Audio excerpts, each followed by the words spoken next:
Greetings from Jane Austen's house in Chawton, Hampshire.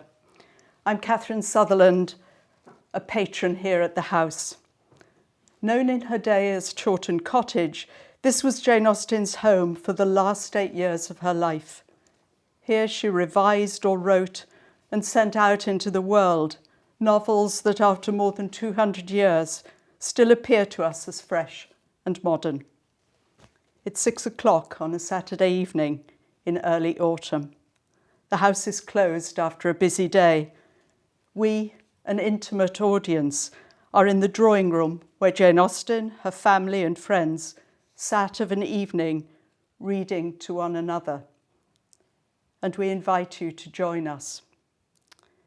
This year sees the 250th anniversary of Jane Austen's birth, and it's a great pleasure to welcome for this special drawing room talk the psychoanalyst, literary novelist and critic Salley Vickers. Much has changed in the world of books since Austen's day, and much remains the same. The serious novel, a form Austen championed so passionately, still competes, as it did in 1810, with the empty chatter of flash-in-the-pan commercial novelties. And some few writers still stand tall in the literary landscape. Salley Vickers among them, for her intelligence, verbal elegance, and unexpected angle of vision. Sally's novels and short fiction, Miss Garnet's Angel, Mr. Golightly's Holiday, The Other Side of You, Cousins, The Librarian, The Gardener, and many more, form a rich body of work, changing and growing, that treats the human comedy of life with wit and compassion, qualities she shares with Austen, as they also share a sly accessibility, a writing style whose seeming ease contains within it layers of profundity, inviting us to read and read again. It's a double cause for celebration in this special anniversary year that Salley not only gives the drawing room lecture, but that she has accepted our invitation to become a patron of Jane Austen's house. Sally's subject this evening is The Difficult Miss Austen. Welcome, Salley.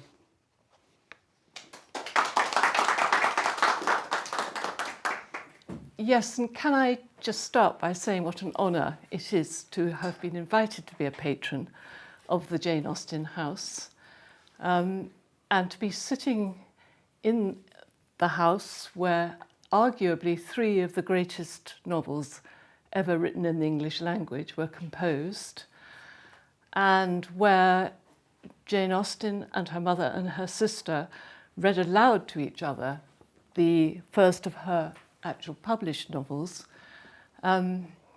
And I can't help feeling, I don't think Jane Austen believed in ghosts. She was a rational woman, and I don't think she'd have regarded becoming a ghost, I think, as rather too self-assertive. But I can't help feeling there's a sort of shadow of a presence here, sardonically mocking whatever it is anyone has to say about her novels, because as Virginia Woolf, who's one of her most perceptive critics, said, of all great writers, she is the most difficult to catch in the art of greatness. So I know that my own attempts are going to be clumsy, and she would probably have laughed at them. And one perennial evaluation that would probably have amused as well as surprised Jane Austen is a persistent comparison with Shakespeare.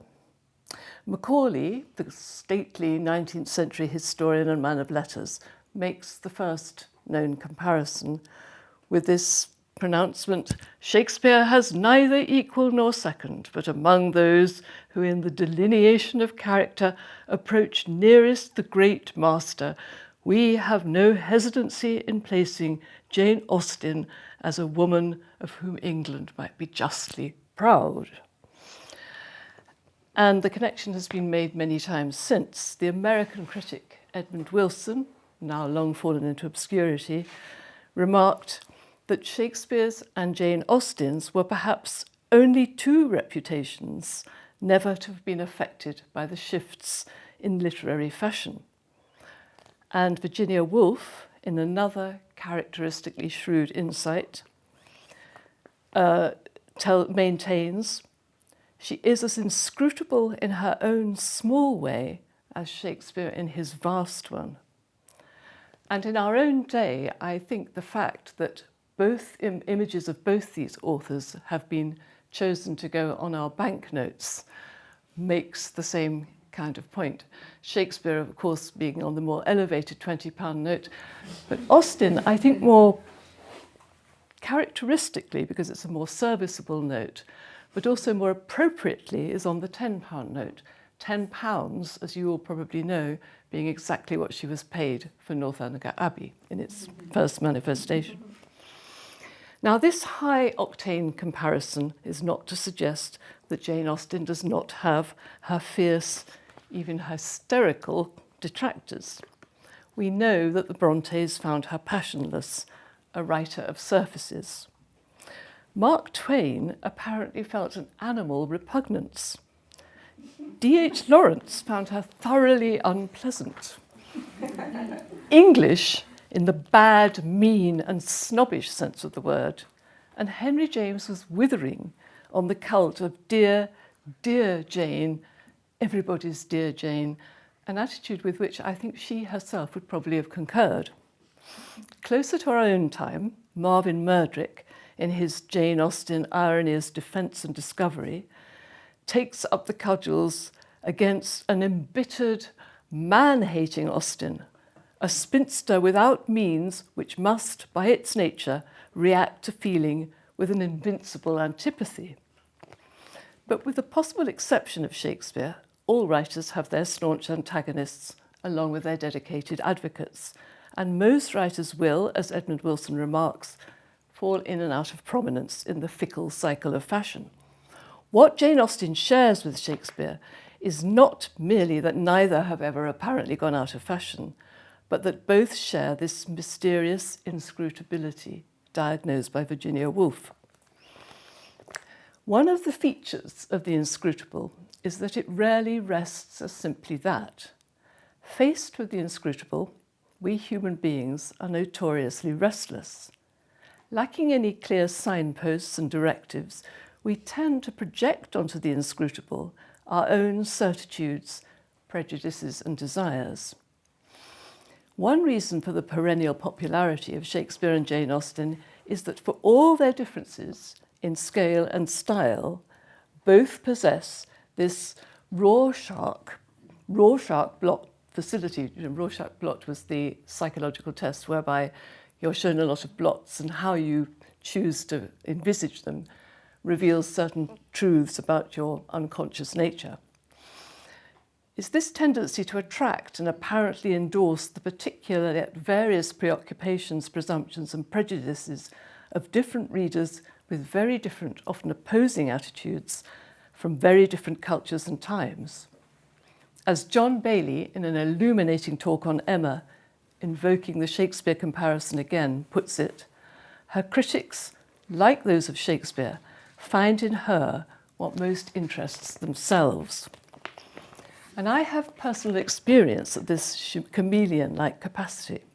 Aged 9, I was given my first Jane Austen novel, Pride and Prejudice, by my godmother. I was born into an old-style left-wing family who saw no contradiction in a belief in Marx and Lenin and an enthusiastic appreciation of ancient churches and cathedrals. And notwithstanding my parents' avowed atheism, I was liberally endowed with godparents, 3 of them card-carrying members of the Communist Party. My Austen-loving godmother had worked as a young woman on the Workers' Dreadnought, the communist paper founded by the suffragette Sylvia Pankhurst, when she was expelled by her mother from the Women's Social and Political Union. In Austen's spirited heroines, my godmother perceived the sparks of a feminine rebelliousness which would later kindle the blaze of the suffragette movement. For my godfather, the Marxist critic Arnold Kettle, Jane Austen was a brilliant social satirist, her novels a trenchant critique of class and the glaring inequalities of bourgeois society. In my first year at secondary school, studying Northanger Abbey, I encountered a more conventional version of Jane Austen, born out of the Aunt Jane of the 1869 memorial, written by James Austen Leigh, Jane Austen's nephew. This Jane Austen is the Austen clan's carefully curated carnation for posterity, kindly, good-humoured, sweet-tempered, domesticated, genteel. A paragon who evolves seamlessly into the Jane Austen of Lord David Cecil, who memorably suggested that there were those who disliked Jane Austen, just as there are those who dislike sunshine and unselfishness. Commendation which had Henry James grinding his teeth. This incarnation I privately term the Miss Marple Austen. Acute in observation of human frailty, she is amused rather than disturbed by individual quirks and inconsistencies. Beady-eyed, she is essentially benevolent, more concerned to remedy than attack any perceived evil. Essentially conservative in her ideals and optimistic both about human nature and society. She is also, bless her, a patriot, a symbol of all that is best about England and the British. It is this Austen who lies at the heart of Rudyard Kipling's odd story, The Janeites, in which a group of First World War soldiers with appalling Cockney accents invoke Jane Austen and rely on her as an escape from the harsh realities of the war they're conducting. Kipling concludes this story with a poem whose final lines declaim, "Jane lies in Winchester, blessed be her shade, praise the Lord for making her, and her for all she made. And while the stones of Winchester or Milsom Street remain, glory, love, and honour unto England's Jane." But as I progressed in my education through A-level to study English literature at university, I was initiated into a far more forbidding, more rigorous and demanding Austen. The Austen I encountered in the latter years of my education was more inclined to investigate and expose selfishness than to blithely celebrate its opposite. This was an iconoclast Austen, a far cry from dear Aunt Jane or Lord David Cecil's sunny-natured ideal, more stringent even than the ideological Marxist suffragette Austen of my godparents. This sterner, darker Austen, perhaps significantly, was born on the eve of the Second World War in a 1939 talk that dropped a boulder into the smooth, calm pool of Austen appreciation. Dennis Harding, a psychology lecturer addressing the Literary Society of Manchester, announced that gentlemen of an older generation, a dig at Lord David Cecil, had woefully misread the novels. They were not, Harding maintained, a refuge for the sensitive when the contemporary world grew too much for them. Rather, she was a forensic critic of her society, and her novels are a powerful evocation of the way fear and hatred must be painfully regulated and managed within the constraining interstices of social life. The talk, edited and redrafted, was later published as Regulated Hatred in Scrutiny, a literary journal edited by the formidable Cambridge couple F.R. and Queenie Leavis, who together were decisive voices in challenging and reshaping the received ideas about English literature. For the Leavises, the beating heart of a novel was what they called, in a rather misty term, its moral seriousness. A novel's value lay not in its prose style, its aesthetics or form, still less in its capacity to entertain, which the Leavises rather disapproved of, but in its fine-honed moral evaluation of life. It was her perceived moral intensity which earned Austen foremost place in F.R. Leavis's seminal The Great Tradition, in which he states in characteristically uncompromising style, the great English novelists are Jane Austen, George Eliot, Henry James, and Joseph Conrad. And then we had Edward Said, stung into protest by the legacy of Kipling's Janeites, throwing his cat among the pigeons with his 1993 paper, Jane Austen and Empire, a radical rereading of Mansfield Park as complicit in British imperialism. According to Said, in ignoring the brutal reality of the slavery that the Bertram's Antigua estates relies upon, Jane Austen tacitly champions a culture that allows Britain's imperial system to prosper. And in her failure to criticise the colonial order, she endorses a notion of white superiority. From Said's controversial interpretation, a whole post-colonial industry, a Hydra's head proliferation of Jane Austens has emerged. Gender political Jane Austens, gay Jane Austens, and I often reflect how much she would have lamented the requisitioning of that word with its loss to the range of vocabulary for merriment. Many, many stripes of feminist Austens, economist Austens, monetarist Austens, landscaping Austens, and I only lately learned of a young adult mystery-solving detective Jane Austen, presumably a grandniece of the old Miss Marple Austen, who works part-time as an exorcist.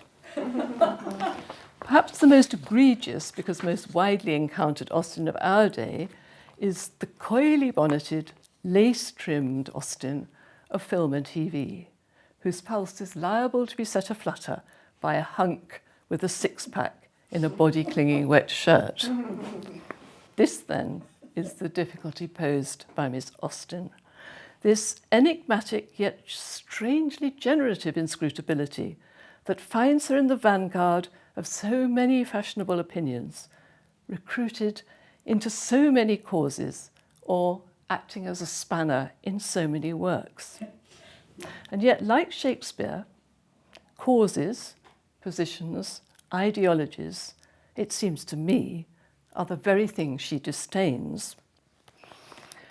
The seemingly restricted material and scope of the novels, what she described with characteristic self-ironising as her little bit 2 inches wide of ivory, contributes to this.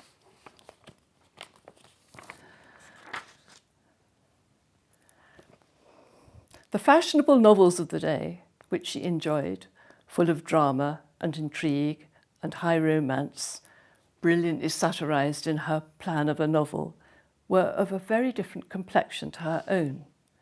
So we must assume that the confinement to the mundane, the quotidian, the rather pointedly undramatic, was a conscious artistic decision. And it certainly was not a mere matter of making do with a spinster's meagre experience, because her experience was in fact pretty wide. Her comments to her niece Anna, who sent some of her own fiction, rather bravely, for commentary, reflects Austen's priorities. You are now collecting your people delightfully, getting them exactly into such a spot as is the delight of my life. 3 or 4 families in a country village is the very thing to work on. Delight of my life is strongly worded, even for the more extravagant tone of the letters. And the letter, which is full of workmanlike advice about writing, provides further insights into her methods and concerns. Among her recommendations to Anna are correctives over social mores, or you must not let her act inconsistently. A woman in her situation would hardly go there, this is a visit to another family, before she had been visited by other families. Correctives over parental behaviour. Susan ought not to be walking out so soon after heavy rains. An anxious mother would not suffer it. Advice against being prolix. I hope when you have written a good deal more, you will be equal to scratching out some of the past. technical advice. Your descriptions are often more minute than will be liked. You give too many particulars of right hand and left. And my favourite, in a follow-up letter to Anna, I wish you would not let him, this is her principal character, fall into a vortex of dissipation. I do not object to the thing, but I cannot bear the expression. It is such thorough novel slang, and so old that I dare say Adam met with it in the first novel that he opened. What the letter to Anna clarifies, and what is made so apparent in the novels, is not simply Jane Austen's fascination with the ordinary, but her delight in it. C.S. Lewis, also rather a good critic of Austen, catches some of this when he suggests she has, and then he corrects himself, or at least all her favourite characters have, a hearty relish for what would now be regarded as very modest pleasures: a ball, a dinner party, books, conversation, a drive to see a great house 10 miles away, a holiday as far as Derbyshire. She is profoundly interested, I'm inclined to say passionately interested, in the ordinary, not simply in the ordinary society of men and women, but in the ordinary stuff of life, the material matters with which ordinary people surround themselves, details of food, clothing, furniture. A crucial scene in Enna reveals more than a whole psychotherapist's case study when she stops to snap a bootlace in order, she believes, to allow Mr. Elton, whose engender is entirely other, to propose to Harriet Smith. There's something about this densely particularised and meticulous ordinariness that contributes to this enigmatic inscrutability, almost as if it is there to act as a shield against any larger, more general conclusions or ideology. It is in fact the general and the ideological that it seems to me that Jane Austen most significantly mistrusts and abjures. I keep thinking of a very different writer, William Blake, born only a little later than Jane Austen. In fact, they share quite a bit of his time together, who declared, "He who would do good to another must do it in minute particulars. General good is the plea of the scoundrel, the hypocrite, and flatterer, for art and science cannot exist but in minutely organised particulars." This is why it so intrigues me that she seems to act as a magnet for those who seek to bend her supposed opinions to fit their own, or recruit her beliefs and values to their causes. I want now to turn to the novel, Mansfield Park, that has most attracted these mostly distorting projections. And I want to introduce it by way of the novel that has invited the least. Elizabeth Bennet, as we are constantly told, is lively.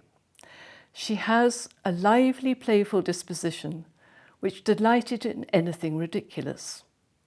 Early in the novel, we find her deploying this liveliness that delights in the ridiculous, when she enjoys recounting how she's been rejected by Mr. Darcy as a partner at the ball on the grounds of her inadequate beauty.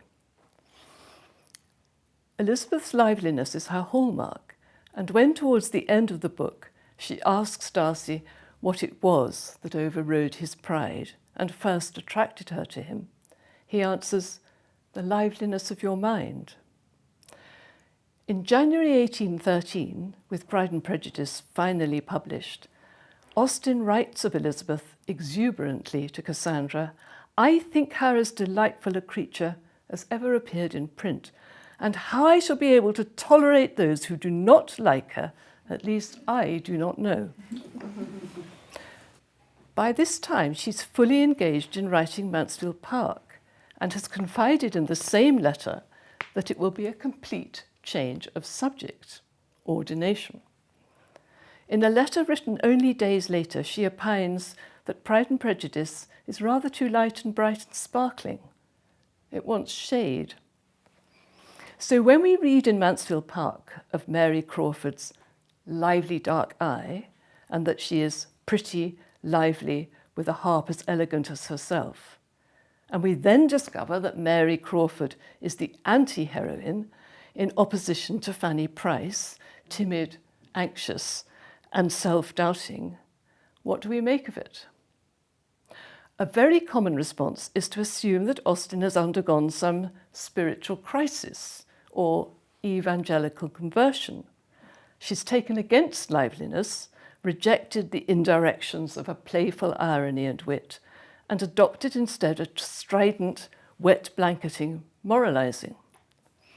But we have the evidence of the latter to confirm that there's been no such personal reversal.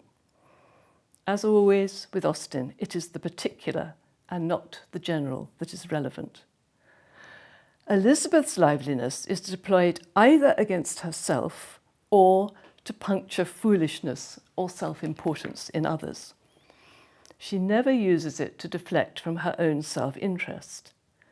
But if we pay attention, we note that Mary Crawford's liveliness is a social technique, a kind of defence, a pretty-sounding confection concealing self-centeredness and promoting self-assertion. A pertinent example is her inability to understand why there is no horse and cart available to transport her harp.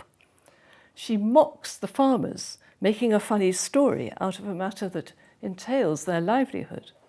I was astonished to find what a piece of work was made of it. To want a horse and cart in the country seems impossible. Guess my surprise when I found that I had been asking the most unreasonable, impossible thing in the world, had offended all the farmers, all the labourers, indeed all the hay in the parish.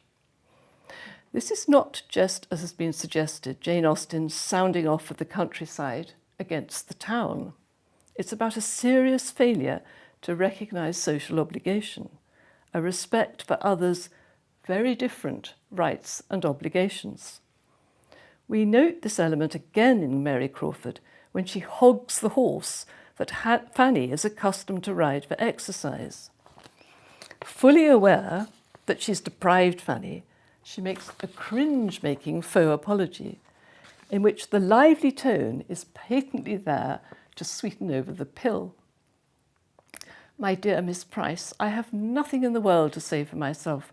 I knew it was very late and that I was behaving extremely ill, and therefore, if you please, you must forgive me. Selfishness must always be forgiven, you know, because there's no hope of cure. This is arch. And one of the more tangible ways in which Austen resembles Shakespeare is that, as with Shakespeare, as a person speaks, so their essence is revealed. When Mary offends Fanny and Edmund's sense of propriety by speaking disrespectfully of her uncle, the Admiral, something which we might be more tolerant of today, she loses most of us, I suspect, when she makes a coarse joke. Of rears and vices, I saw enough, adding, and I think this is the giveaway, now do not be suspecting me of a pun, I entreat you. A tone you might expect from Lucy Steele or Isabella Thorpe or Lydia Bennet, but not in a million years from Elizabeth Bennet. So this is not a matter of a sea change in Austen's values. Liveliness in itself has no moral valency for her. It's an example of how liveliness is mutable. With the smallest shift of the compass, it can become something dubious, inhibiting rather than furthering social bonds, rather than enlivening, something rather life-denying. The difficulties readers find and have found with Mansfield Park are various, and I haven't time today to explore them all. But if one difficulty is why Austen appears to take against lively Mary Crawford, a far greater stumbling block is the character of its heroine.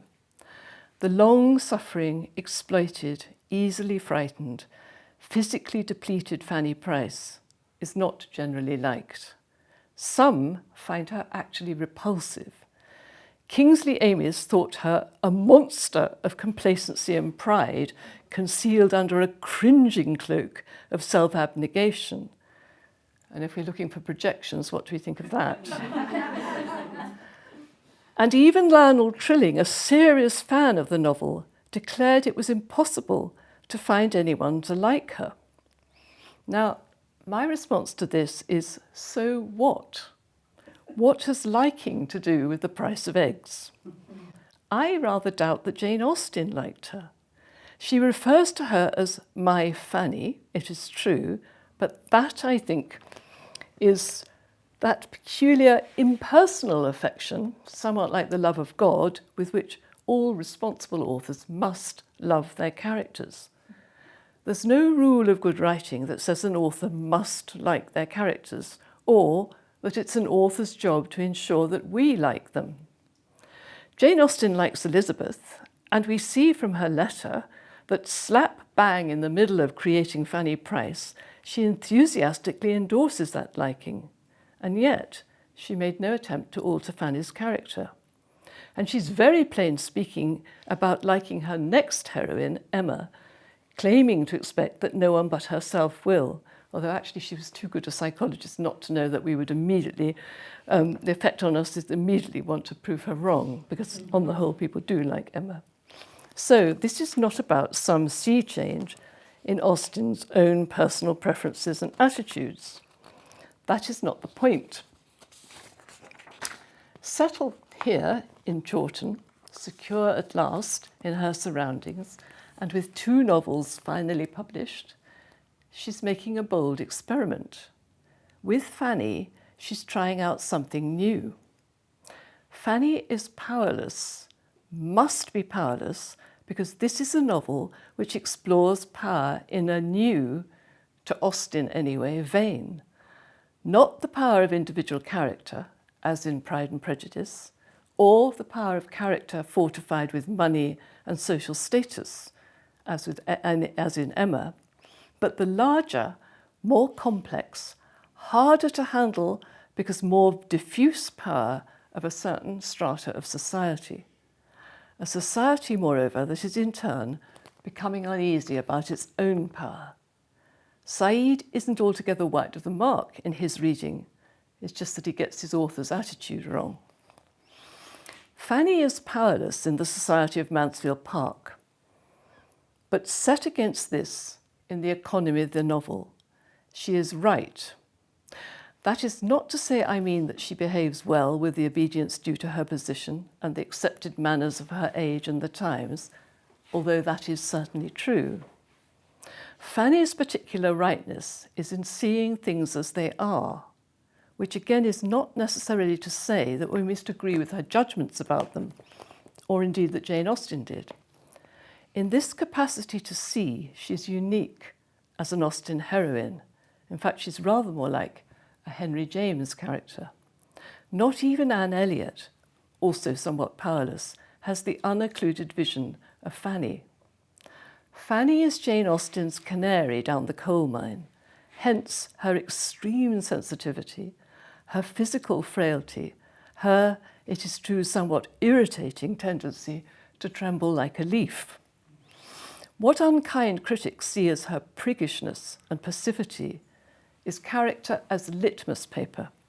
She is the instrument through which Austen registers the effects of a profoundly materialistic, morally shallow and hypocritical society, which is also, and this is the crux, capable of hideous cruelty. This wouldn't work with a character like Elizabeth Bennet or Emma Woodhouse. They have too much agency. They wouldn't put up with it. Think Elizabeth with Lady Catherine de Bourgh.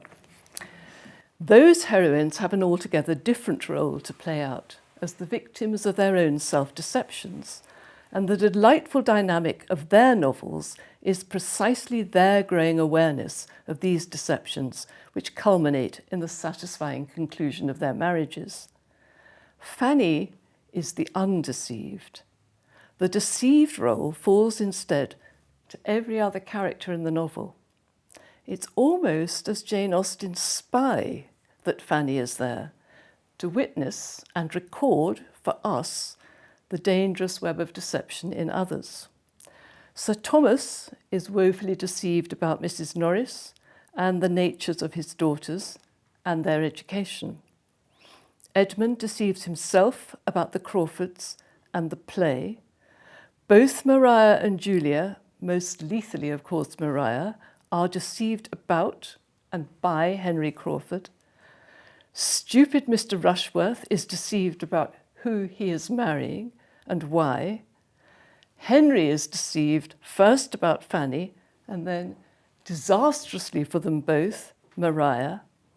And Mary Crawford is deceived about Edmund, remaining hopelessly unaware, for all her so-called intelligence, of what his true values are.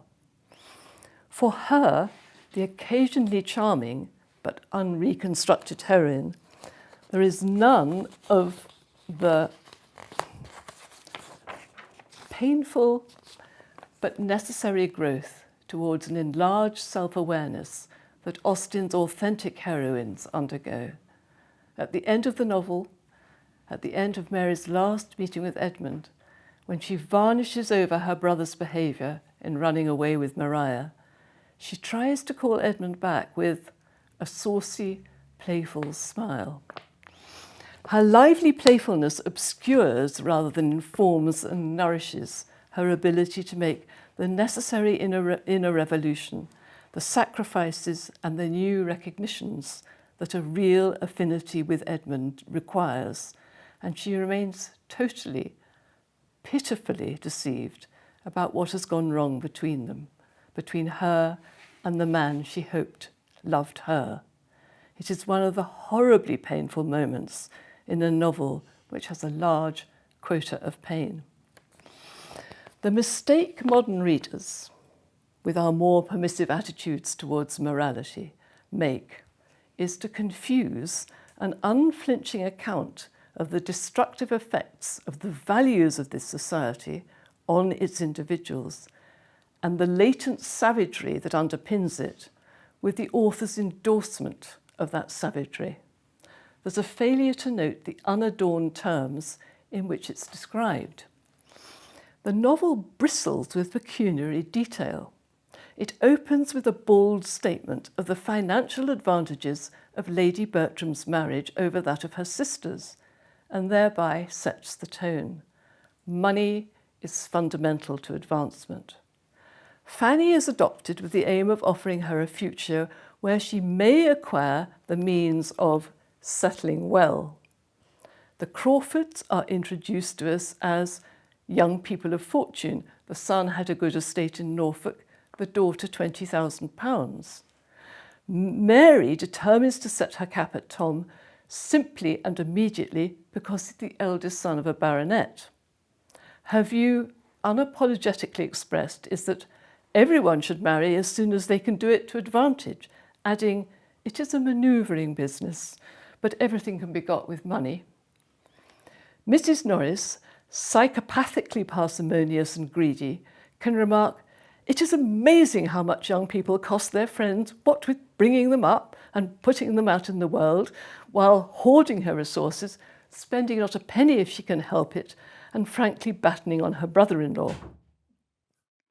Her judgment and actions are based solely on financial reckoning. She bullies and harries Fanny because she is poor and therefore powerless, pampers and flattens is a good Freudian slip, and thereby ruins her Bertram nieces because they have wealth and the status that wealth accords. And she preens herself on landing Mr. Rushworth from Maria, an acknowledged nincompoop with nothing to recommend him but his large estate and £12,000. Henry Crawford, with his estates and therefore no need to work, sets out to entertain himself by winning Maria's heart without the slightest intention of making good his insinuations or the least concern for how this might affect and damage her reputation, an irreplaceable asset in this society of which he would be fully aware. When Sir Thomas returns from his estates in Antigua and surprises the company at their ill-judged theatricals, Henry takes off, leaving a devastated Maria, who has been hourly expecting a proposal from him as an escape from her confining engagement. Sir Thomas, noting her lack of warmth towards her fiancé, offers to end the engagement. But, we are told, Henry Crawford has destroyed her happiness, and she hastens on the wedding, being prepared for matrimony by a hatred of home, restraint and tranquility, by the misery of disappointed affection and contempt for the man she was to marry, while Sir Thomas, in turn, is happy to secure a marriage which could bring him such an addition of respectability and influence. Having secured one scalp, Henry Crawford now idly conceives a plan to amuse himself by making a hole in Fanny's heart. When, to everyone's surprise, including his own, he falls in love with her and proposes marriage, knowing who he is, having alone observed his behaviour with Maria, and sustained by a love for Edmund, which, importantly, she has no expectation of ever being returned, she refuses him. And this is how Sir Thomas reacts. "You have disappointed every expectation I had formed and proved yourself of a character the very reverse of what I had supposed. You think only of yourself. You are, in a wild fit of folly, throwing away from you such an opportunity of being settled in life, eligibly, honourably, nobly settled, as will probably never occur to you again. You may live 18 years longer in the world without being addressed by a man of half Mr. Crawford's estate or a 10th part of his merits. Gladly would I have bestowed either of my daughters on him." Even Edmund, her supposed ally, is entirely on his father's side of the question.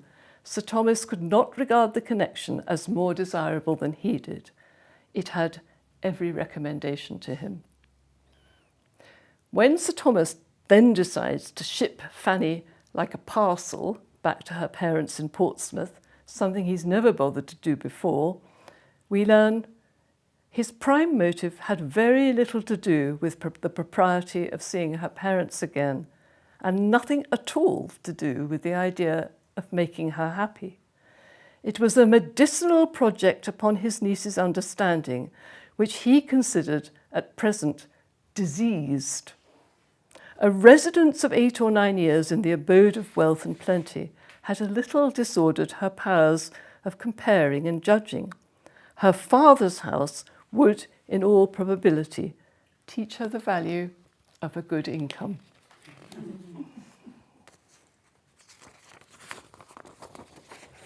Only when Henry Crawford, entangled by his vanity, as his author puts it, renews his flirtation with Maria, prompting a response which he's unable to contain, which culminates in their going off together, a decision which ruins Maria's life, only then is the truth of Fanny's unvarnished perception revealed.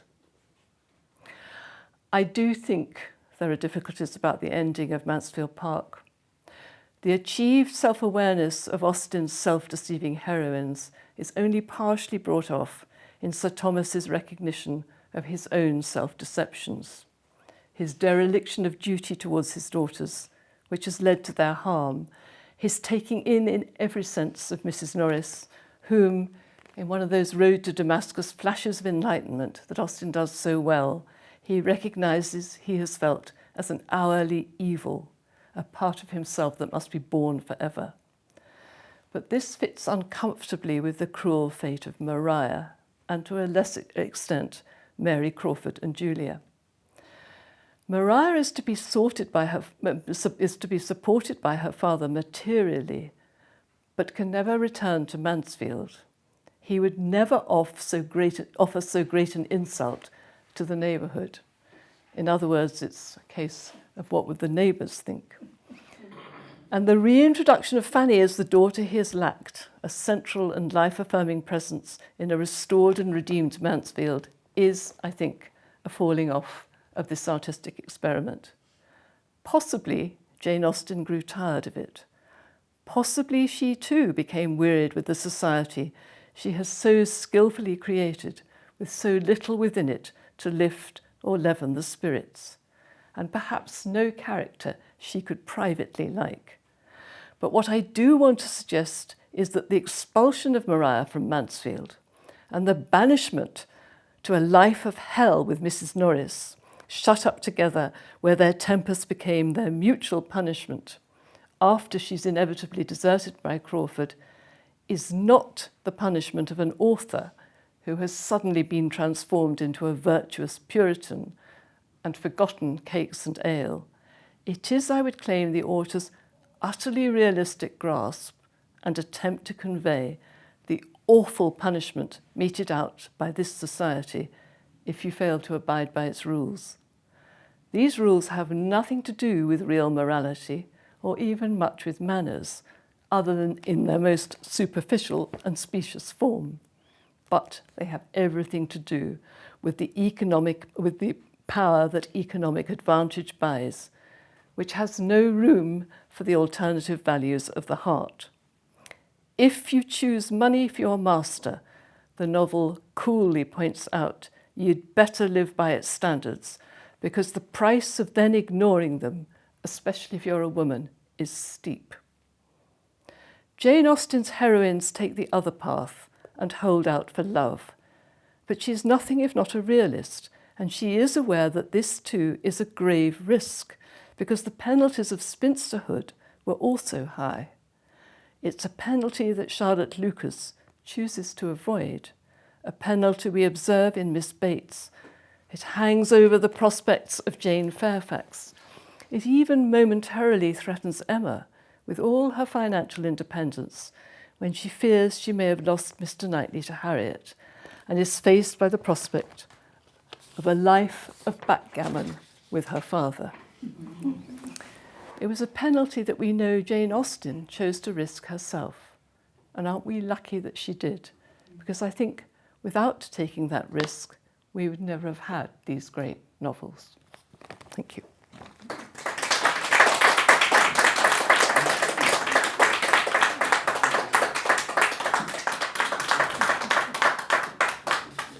Thank you, Sally. That was wonderful. It was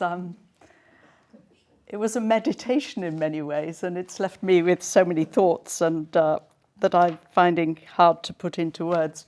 I'd just say one thing before asking inviting questions is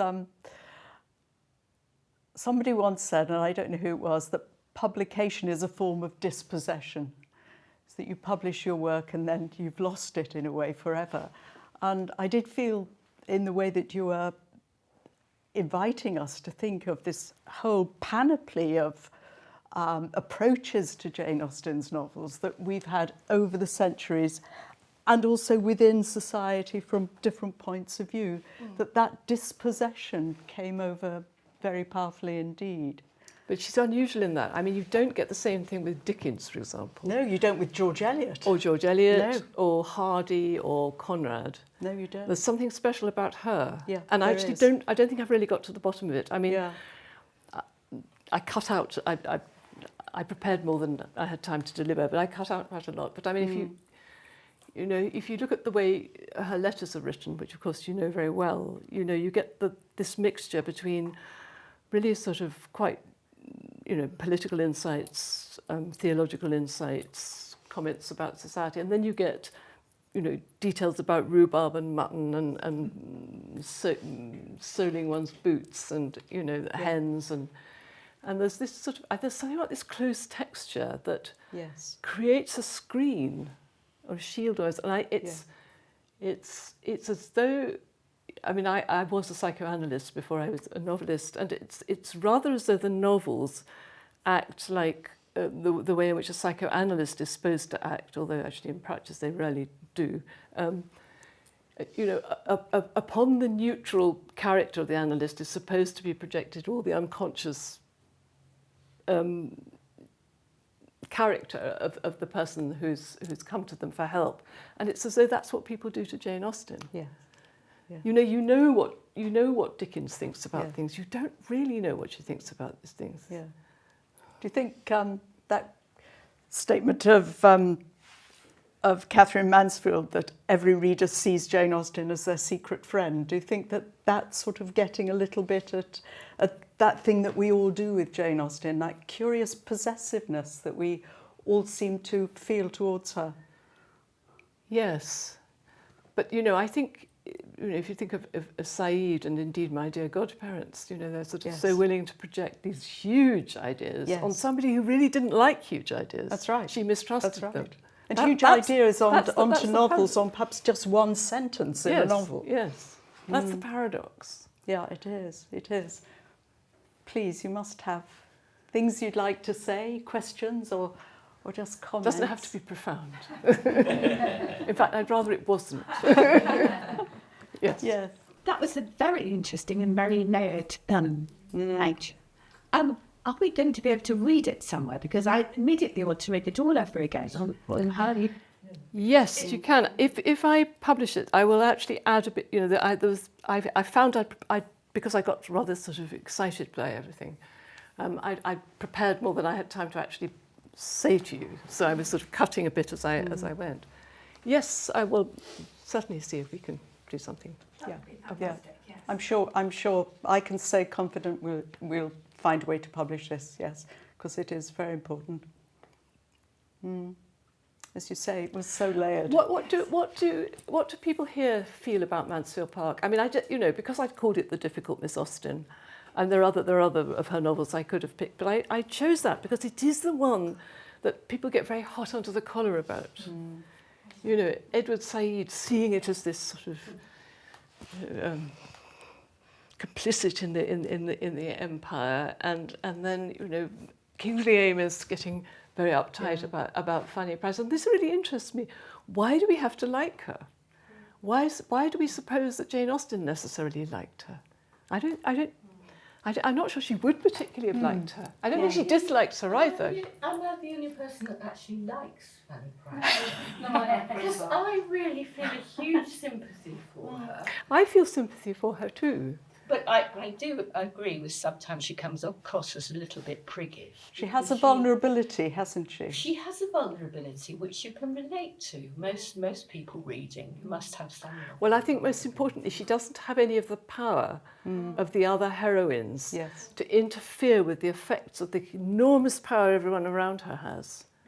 And I think that's why she's like that. She is also rather like maybe Jane Austen felt when she went to Godmersham Park, which was an entirely different lifestyle to the one she was living in Steventon, Bath, Southampton or here. She was very much the poor relation, wasn't she?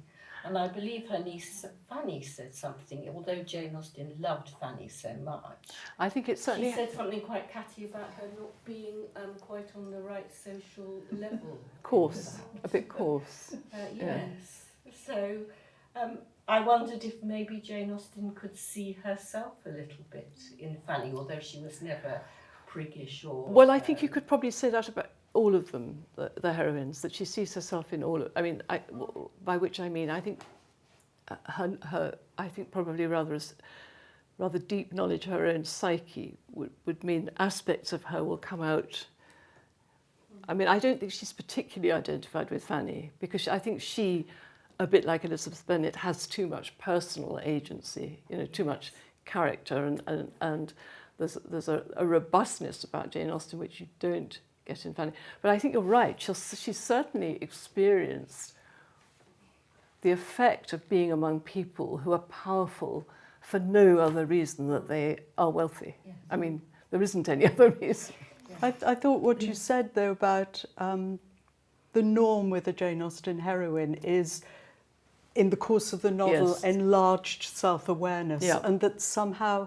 And it's very interesting, we meet Fanny in so vulnerable a position, and we meet her as a small child, and yet she doesn't seem to need that enlarged self-awareness. It's sort of, it's growing in her regardless of circumstance, almost. Well, I think that's because she's performing a different function, which sounds a little bit mechanical. I don't mean, you know, she was so contrived in that way. But I think it's not what Jane Austen's interested in, this book.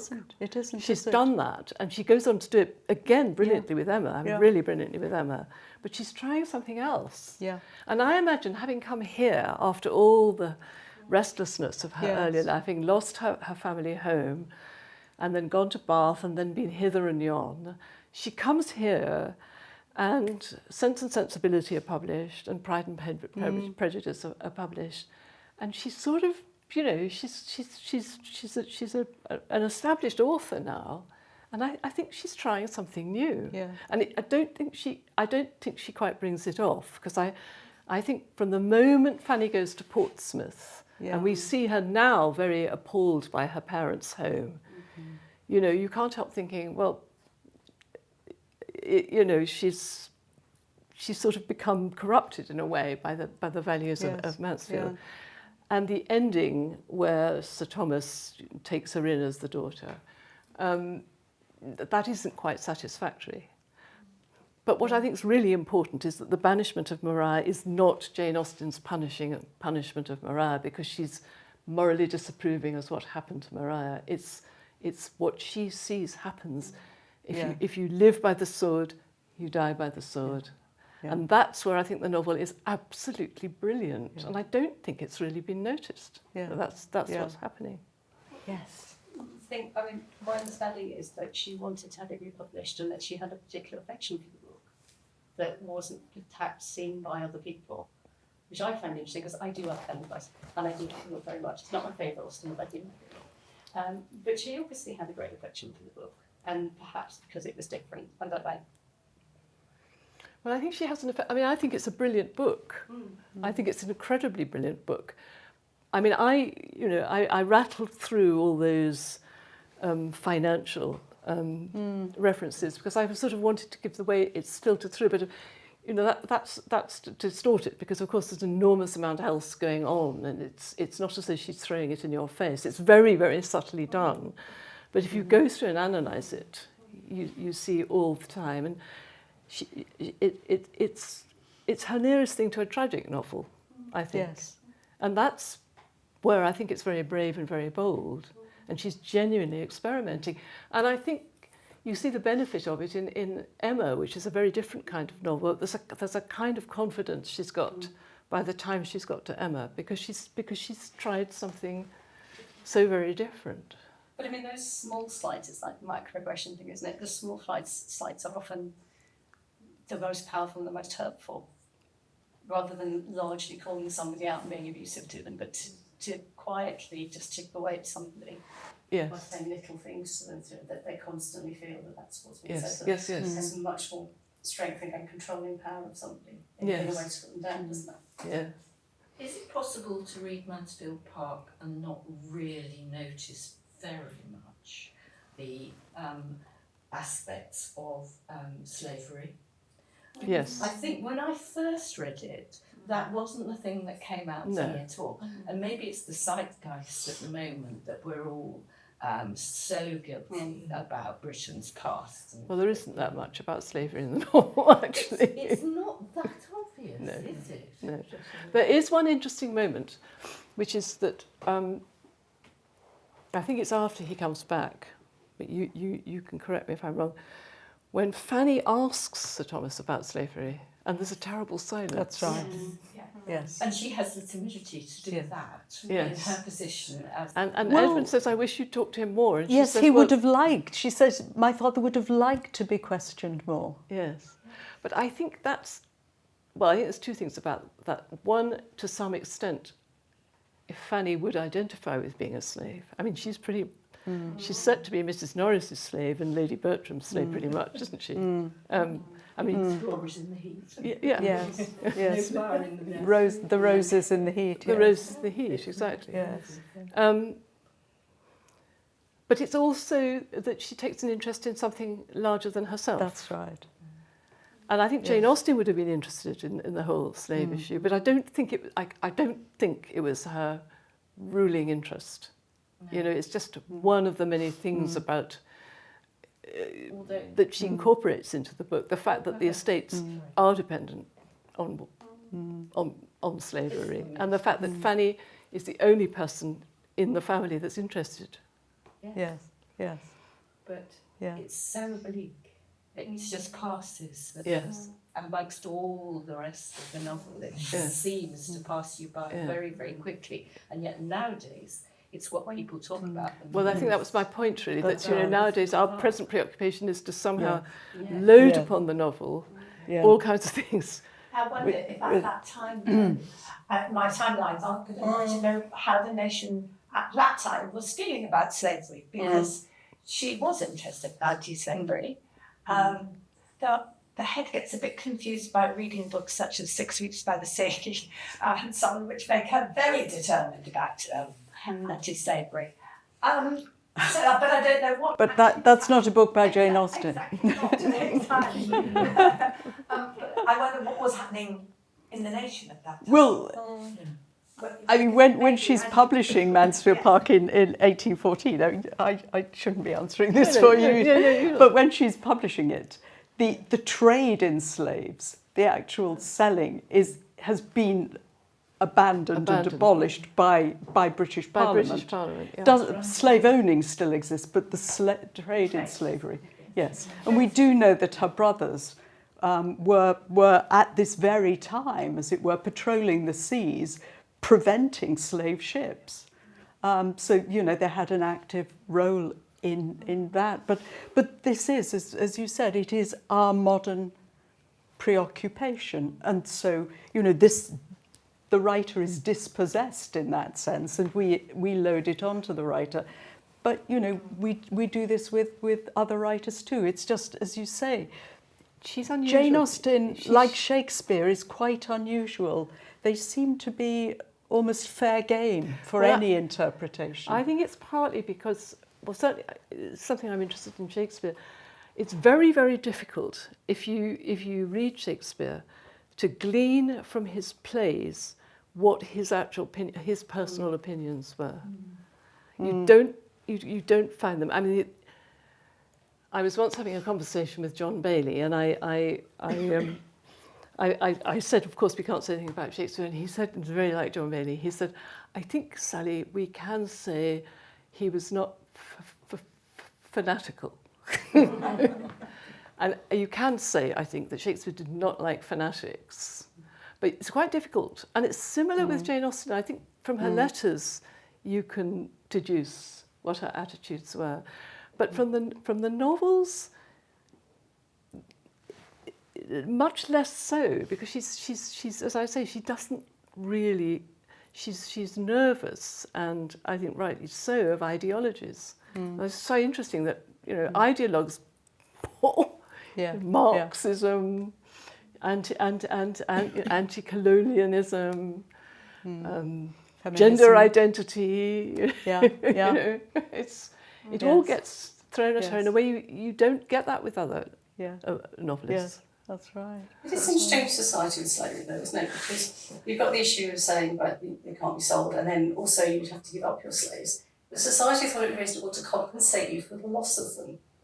So while you have laws and you have people who obviously think abolition, of course, is the right thing, you still have people who think, but it is still actually an object you have bought and you should be given money for the loss of it. So it's not that cut and dry in society as to, we've all decided this is terrible and we're stealing away from it completely.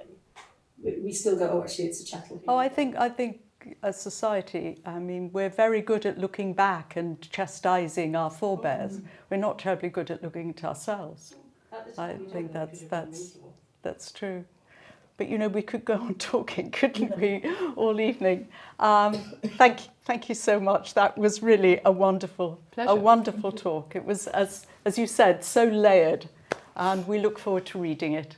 So thank you very much, Well, Sally. thank you for coming in this terrible rain.